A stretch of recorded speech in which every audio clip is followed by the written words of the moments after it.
Terima kasih kerana memilih kami pada waktu ini. 30 minit di Sirius Utama, anda bersama saya, Ruzaini Ruslan.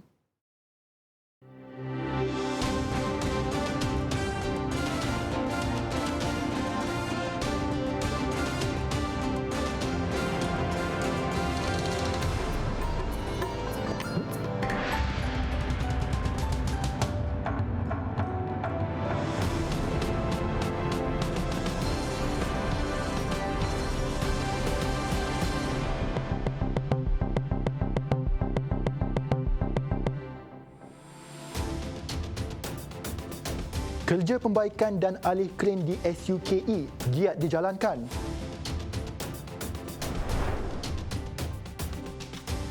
Juga, beberapa daerah di Pahang hadapi bah.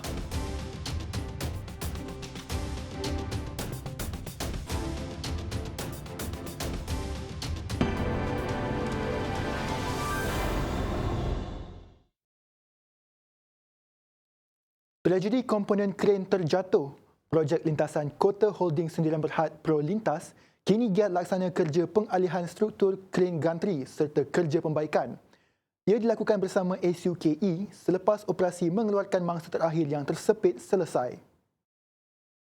Proses pengalihan dan pembaikan yang rumit ini akan mengambil masa beberapa hari di atas sebab keselamatan, terutamanya kepada penduduk sekitar dan pekerja di tapak pembinaan terbabit. Ia juga bagi memastikan struktur lebuh raya terbabit kekal utuh. Apatah lagi, kerja pengalihan kren gantri yang terlalu berat memerlukan proses pemotongan kepada beberapa bahagian kecil sebelum dibawa turun. Jalan alternatif yang siap diturap akan dibuka untuk digunakan bagi memastikan keselamatan penduduk, terutama yang tinggal di kondominium Puncak Banyan. Sebagai akses jalan keluar masuk, lencongan dan penutupan sementara sebahagian laluan di Persiaran Alam Damai untuk kedua-dua arah berkuat kuasa serta-merta sehingga kerja pembaikan selesai. Terdahulu, mayat seorang pekerja warga Cina yang tersepit selama 2 hari di antara rancah besi dan komponen kren akhirnya dapat dikeluarkan. Operasi diketuai pasukan bomba Kuala Lumpur bersama-sama agensi menyelamat yang lain dan selesai awal pagi tadi. Pengarah Jabatan Bomba dan Penyelamat Malaysia JBPM Kuala Lumpur, Nordin Pauzi berkata, mayat seorang pekerja warga Cina yang tersepit selama 2 hari di antara rancah besi dan komponen kren gantri berjaya dikeluarkan kira-kira jam 3.45 pagi. Operasi dilaksanakan dengan teliti oleh pasukannya selain mengambil langkah-langkah keselamatan dan pelbagai faktor untuk mengeluarkan mangsa, terutamanya faktor keselamatan. Keadaan rencah besi yang tidak stabil menyebabkan kesukaran selain masa yang lama terpaksa diambil untuk mengeluarkan mangsa. Tambah Nordin, setelah pihak kontraktor dapat menstabilkan rencah berkenaan, barulah pasukan bomba mendapat sedikit ruang untuk mengeluarkan mangsa daripada celahan. Isnin lepas, kejadian struktur kren tumbang di tapak pembinaan di Persiaran Alam Damai, Ceras, Kuala Lumpur membabitkan 5 pekerja asing dan seorang lelaki warga tempatan. 3 pekerja asing maut, 2 yang lain selamat serta seorang lelaki warga tempatan cedera parah.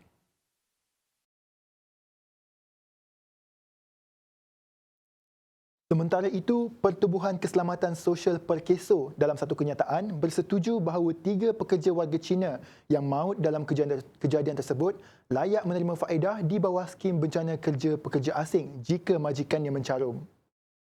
Menurut Ketua Eksekutifnya, Datuk Seri Dr. Muhammad Azman Aziz Muhammad, kemalangan di tempat kerja atau ketika dalam perjalanan pulang, mereka akan mendapat bayaran faedah di bawah skim bencana. Jika meninggal dunia pula, waris akan menerima bayaran faedah tersebut. Bagi kes komponen kren gantri jatuh di Sungai Besi Ulu Kelang SUKE kemarin, Perkeso sedang mengenal pasti mangsa dan waris bagi melunaskan bayaran faedah. Dalam insiden kemarin, 5 buruh asing dan seorang lelaki warga tempatan terbabit dalam kejadian berkenaan. 2 buruh asing manakala seorang lagi terhimpit di antara struktur besi. Beberapa sekatan berupa penangguhan terhadap pengaturan yang dipersetujui Malaysia dan Singapura sebelum ini diharap dapat ditamatkan segera dengan mengambil kira kepentingan hubungan dua hala. Perkara itu dikongsi Muhyiddin dalam catatan di laman Facebook miliknya selepas beliau menerima kunjungan hormat Menteri Luar Singapura Dr. Vivian Balakrishnan yang mengadakan lawatan rasmi 2 hari dalam negara. Ia merangkumi pengaturan timbal balas perjalanan resiprokal Green Lane RGL, Pengaturan Perjalanan Berkala Periodic Commuting Arrangement PCA dan Pengaturan Perjalanan Harian Daily Commuting Arrangement DCA bagi membincangkan pelbagai bidang hubungan dua hala seperti perdagangan, pelaburan dan kesihatan. Menurut catatan Muhyiddin Balakrishnan, dalam pertemuan itu turut menyerahkan surat jemputan Perdana Menteri Singapura Lee Hsien Loong kepadanya untuk menghadiri pemukiman pemimpin tahunan Malaysia Singapura kali ke-10. Mengenai cadangan pengiktirafan timbal balas terhadap sijil vaksin COVID-19, Muhyiddin menyeru agar kerjasama di peringkat teknikal membabitkan kedua-dua negara dapat diteruskan dan dimuktamadkan pada masa hadapan. Beliau sependapat dengan Balakrishnan bahawa COVID-19 telah memberi cabaran baharu kepada negara masing-masing, namun pandemik itu tidak seharusnya dijadikan halangan dalam usaha meningkatkan kerjasama sedia ada antara negara berjiran. 51,621 individu dalam kalangan petugas Barisan Hadapan sudah menerima dos kedua vaksin secara keseluruhan menerusi program imunisasi COVID-19 kebangsaan.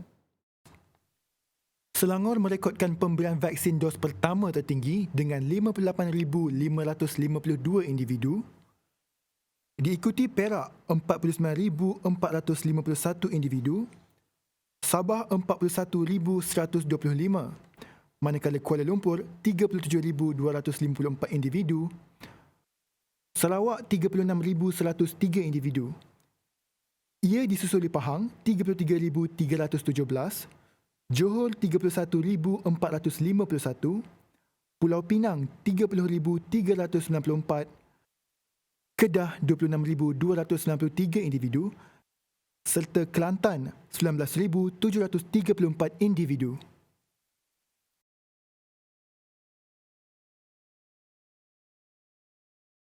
Menjelang 20 hari kehadiran bulan puasa, Bazar Ramadan dekat Terengganu sudah mendapat lampu hijau. Bagaimanapun, menurut Majlis Bandaraya Kuala Terengganu MBKT, bazar itu akan dikendalikan Persatuan Peniaga dan Penjaja Kuala Terengganu PPPKT dengan penuh SOP. Ramadan tiba, Ramadan tiba, Ramadan tiba. Turut dibenarkan Bazar Aidilfitri di Negeri Darul Iman ini. Datuk Bandar Kuala Terengganu Syahidan Embuk memaklumkan tender untuk pengurusan Bazar Aidilfitri akan dibuka kepada syarikat yang berminat untuk mengendalikan bazar berkenaan. Tambah beliau, prosedur operasi standard SOP akan diperketatkan, terutama membabitkan kedudukan gerai, masa perniagaan serta jumlah peniaga dan juga pengunjung akan dihadkan. Dalam pada itu, operasi bazar ini juga bergantung pada jumlah kes penularan pandemik COVID-19. Pihak MBKT akan terus memastikan pembukaan dua bazar itu lebih kemas dan berkesan dengan pematuhan ketat penuh SOP. Marhaban ya Ramadan, marhaban ya Ramadan. Cubaan membawa masuk koko dari Uganda gagal selepas Jabatan Perkhidmatan Kuarantin dan Pemeriksaan Malaysia, Makis Johor, menahan kontena dekat Pelabuhan Tanjung Pelepas Gelang Patah pada Isnin.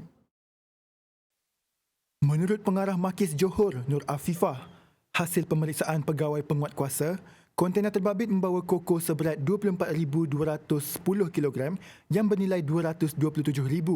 Pemeriksaan lanjut mendapati kontena tersebut turut mengandungi serangga perosak. Sabit kesalahan boleh didenda tidak melebihi RM100,000 atau penjara tidak melebihi 6 tahun atau kedua-duanya.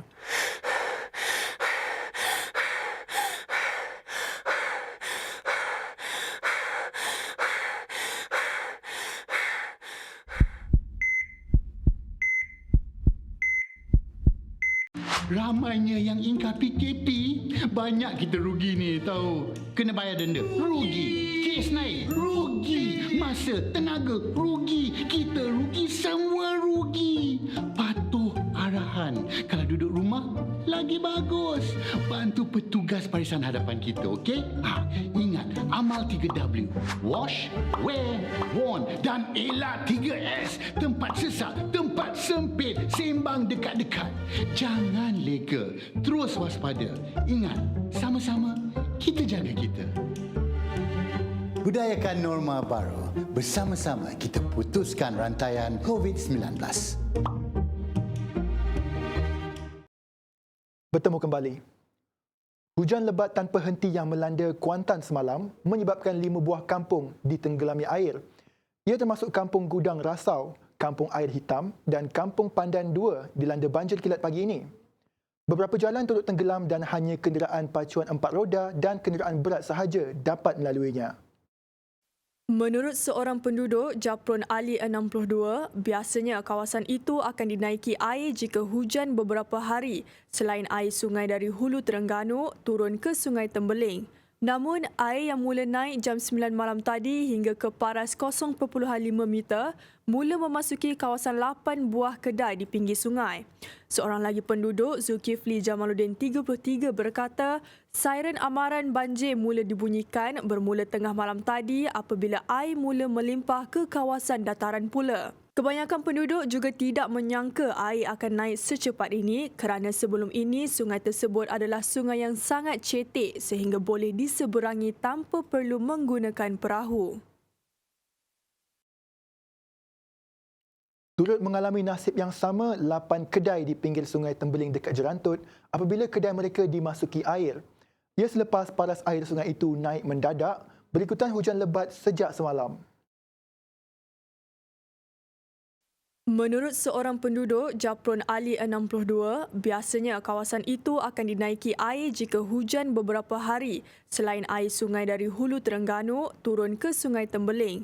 Namun, air yang mula naik jam 9 malam tadi hingga ke paras 0.5 meter mula memasuki kawasan 8 buah kedai di pinggir sungai.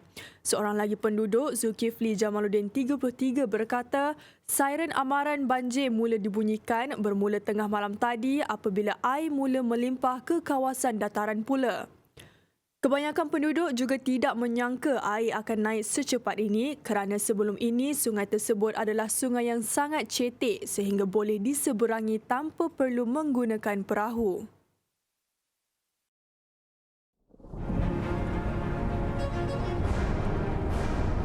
Ya, Assalamualaikum dan salam sejahtera. Anda kembali bersama saya Wan Hafiz untuk mengikuti keadaan cuaca pada hari ini. Kita bersiaran langsung daripada Sabjaya di Sirius Utama. Baik, berdasarkan paparan carta angin pada ketika ini, di kawasan daratan, angin bertiup daripada pelbagai hala dengan kelajuan yang agak lemah sekitar 10 hingga ke 20 km sejam. Tetapi di kawasan perairan, angin bertiup dengan agak kencang sekitar 40 hingga ke 50 km sejam dan ketinggian ombak juga boleh melebihi 4.5 meter. Menerusi laman sesawang Map Malaysia, mereka telah mengeluarkan amaran angin kencang setelah bergelora kategori pertama dan juga kedua di sebahagian besar kawasan perairan di Laut Cina Selatan dan ianya juga melibatkan kawasan perairan di negeri Kelantan, Terengganu, Pahang, Johor Timur, di negeri Sarawak dan juga di negeri Sabah. Keadaan ini adalah berbahaya kepada bobot kecil serta sukan dan rekreasi laut, juga kepada aktiviti perkapalan dan juga menangkap ikan. Baiklah, seterusnya kita beralih ke paparan amaran cuaca waspada yang dikeluarkan pada ketika ini. Map Malaysia telah mengeluarkan amaran cuaca waspada yang mana hujan lebat yang secara berterusan boleh berlaku melibatkan negeri-negeri pantai timur semenanjung Malaysia yang melibatkan di negeri Kelantan, Terengganu, Pahang dan juga 2 daerah di negeri Johor melibatkan daerah Mersing dan juga di Kota Tinggi. Harus diingatkan, hujan lebat yang berlaku secara berterusan boleh menyebabkan banjir di kawasan berkedudukan rendah. Baiklah, seterusnya kita balik ke paparan imej satelit untuk mengetahui apa yang berlaku sebenarnya pada ketika ini. Pada ketika ini, keadaan cuaca yang agak lembap. Terdapat banyak kelompok awan aktif yang melitupi semenanjung Malaysia dan juga di negeri Sabah dan Sarawak, terutamanya di semenanjung Malaysia. Pada ketika ini, hujan berserta ribut petir kini sedang berlaku di hampir ke semua negeri di semenanjung Malaysia. Namun, hujan yang lebih lebat, lebih tertumpu di bahagian pantai timur dan juga di utara semenanjung Malaysia, yang mana kita jangkakan ianya boleh berlanjutan sehingga ke malam nanti. Bagi negeri Sabah dan Sarawak, di negeri Sabah dan Sarawak, kedua-dua negeri mengalami hujan berserta petir di satu tempat. Namun, kita jangkakan ianya akan beransur-ansur reda tidak lama lagi. Baiklah, sekian daripada Sirius Utama. Sebelum berpisah, kita lihat ramalan cuaca bandar-bandar utama bagi 3 hari. Baiklah, Assalamualaikum dan salam hormat.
RM500,000 diperuntukkan Kementerian Perumahan Kerajaan Tempatan KPKT bagi program mendaya komuniti mantapkan aktiviti berkaitan penjagaan kesihatan dan amalan 3R, reduce, reuse dan recycle.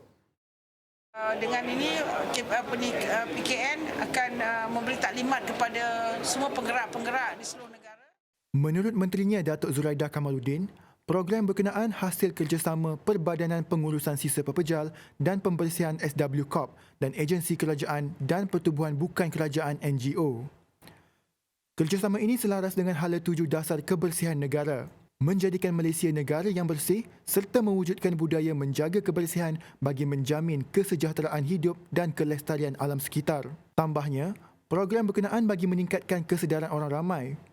SW Corp memperkenalkan program seperti Sampah Menjadi Wang, program Sampah Menjadi Hasil Seni, program Hargai Makanan, Jangan Membazir, program Bank Kitar Semula dan banyak lagi program yang menarik. Program ini bermula semalam dan akan digerakkan di seluruh negara termasuk di 5 negeri yang tidak menandatangani perjanjian pengurusan sistem pepejal dan pembersihan awam.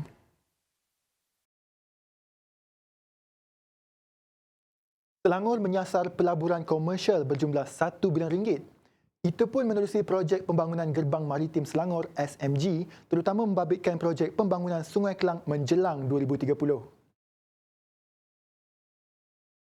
Menurut Menteri Besar Datuk Seri Amiruddin Syari, Sungai Kelang dan kawasan tebingnya mempunyai potensi besar yang boleh membuka pelbagai peluang bernilai tinggi terutama kepada pelabur dan usahawan. Justru kerajaan negeri sedang berunding dengan beberapa pihak bagi melaksanakan usaha hidupkan semula Sungai Kelang. 242 hektar sudah dikenal pasti di sepanjang pesisir sungai yang berpotensi dibangunkan.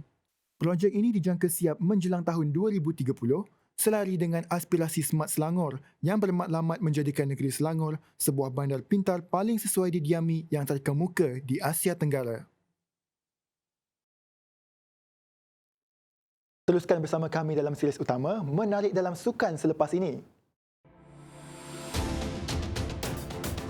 Venus Williams hilang sengat.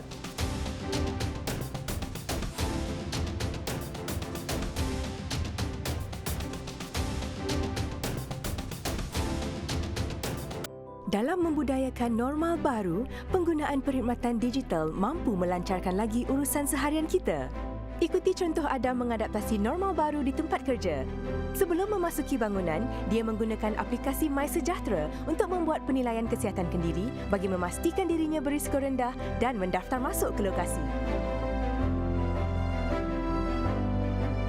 Kemudian, dia merekodkan kehadirannya di portal SpotMe. Di dalam lift, Adam dan pegawai-pegawai lain berdiri mengikut penjarakan sosial yang betul. Sebelum ke mesyuarat, Adam menyemak dokumen yang diperlukan menerusi sistem DDMS. Semua pegawai duduk dengan jarak 1 meter. Mesyuarat ini juga dilaksanakan secara telesidang menggunakan MyGov.UC. Ekonomi pasca COVID-19 ternyata mencabar, namun telah membuka peluang pekerjaan baru, terutamanya dalam ekonomi digital. Ini mendorong Khairul untuk meningkatkan kualiti hidupnya. Dia mendapatkan maklumat tentang memulakan perniagaan di portal Malaysia Biz. Dalam mengadaptasi normal baru ini juga, anaknya sedang giat mengikuti pembelajaran secara dalam talian. Demi masa depan keluarganya, Khairul membuat keputusan untuk mendaftarkan perniagaan barunya. Tahukah anda tentang pendigitalan KKM? Pesakit kes ringan seperti Laila kini boleh menempas slot temujanji secara dalam talian di portal MyHealth. Di klinik, jururawat menjana surat pengesahan dan pengakuan pegawai Laila menerusi EGL. Sementara itu, Dr. Muizzuddin sedang memberikan penilaian kesihatan susulan secara maya. Apabila tiba giliran Laila, dia menerima rawatan yang sewajarnya. Dr. Muizzuddin kemudian merekodkan maklumat kesihatan pesakit ke dalam sistem HIS. Kita harus bergerak seiring dengan perubahan masa. Pendigitalan ialah normal baru. Kita guna, kita sokong, kita mampu.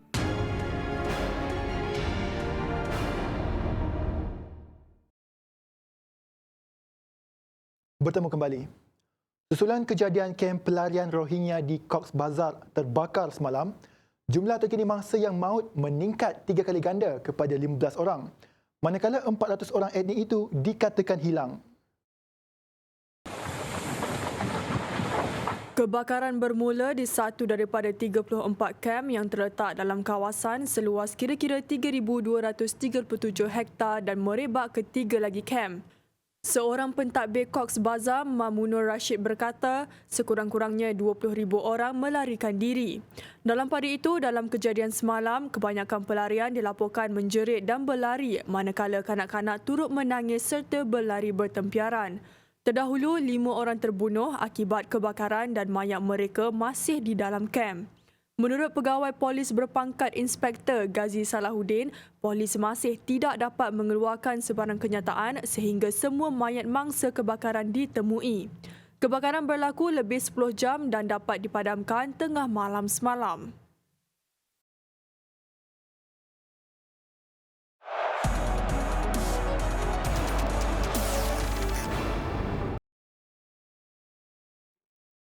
Selepas setahun lebih skuad Harimau Malaya tidak berlatih bersama gara-gara pandemik COVID-19, anak buah Tan Cheng Ho kembali menjalani latihan pusat bermula hari ini.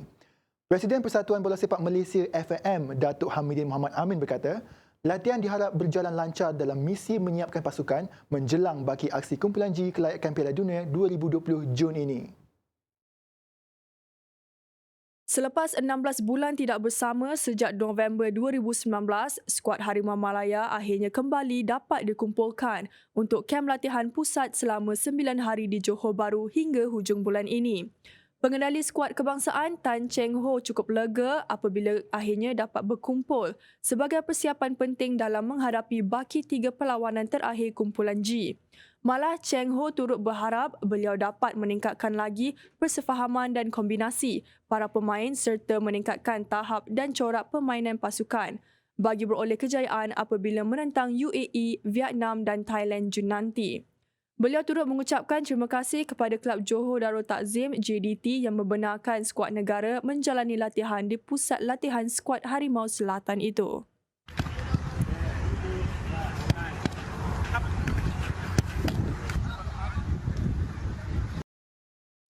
Beralih ke perkembangan sukan antarabangsa. PP sudah tarik diri daripada skuad Portugal yang akan berdepan 3 perlawanan awal kelayakan Piala Dunia selepas dia mengalami kecederaan ketika saingan Liga bersama kelabnya Porto. Pengumuman penarikan diri PP itu dibuat Persekutuan Bola Sepak Portugal FPF. Bagaimanapun menurut kenyataan FPF lagi, pemain pertahanan Sporting Luis Neto akan mengambil alih tempat PP dalam skuad kendalian Fernando Santos. PP sepatutnya kembali bersama skuad Selicao itu buat pertama kali sejak Oktober lalu. Bekas pemain pertahanan Real Madrid berusia 38 tahun ini mengalami kecederaan otot kaki kanan ketika membantu kemenangan 2-1 dalam saingan Liga di Portimonense Sabtu lalu. Portugal akan memulakan kempen kelayakan Piala Dunia 2022 Qatar menentang Azerbaijan di Turin awal pagi Khamis dengan perlawanan dipindahkan ke Itali atas faktor kesihatan. Juara Eropah itu kemudian akan berkunjung ke Serbia pada Ahad dan berdepan Luxembourg 3 hari kemudian.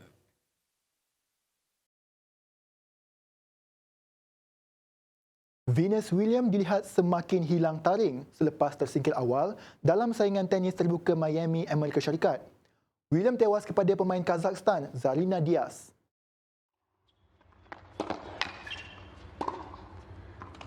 Diaz mara ke pusingan kedua selepas menundukkan William 6-2, 7-6 dalam tempoh 1 jam 28 minit dekat Stadium Hard Rock dan akan berdepan pemain Switzerland yang juga pilihan ke-11 Belinda Bencic nanti. Kekalahan kepada pemain ranking ke-128 pada pusingan itu adalah paling awal buat pemain berusia 40 tahun ini sejak tampil kali pertama dalam kejohanan berkenaan pada 1967. William menyelamatkan 3 mata kemenangan untuk ke tie break tetapi memberikan Diaz mata kemenangan dengan 2 double yang melengkapkan kemenangan.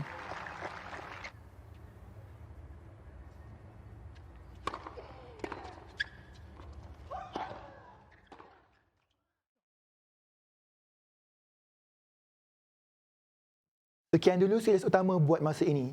Amalan menjaga SOP sudah menjadi sebahagian daripada hidup kita. Kekalkan penjarikan sosial dan terus lindungi diri dan keluarga bagi memutuskan rantaian COVID-19. Salam hormat dan Assalamualaikum.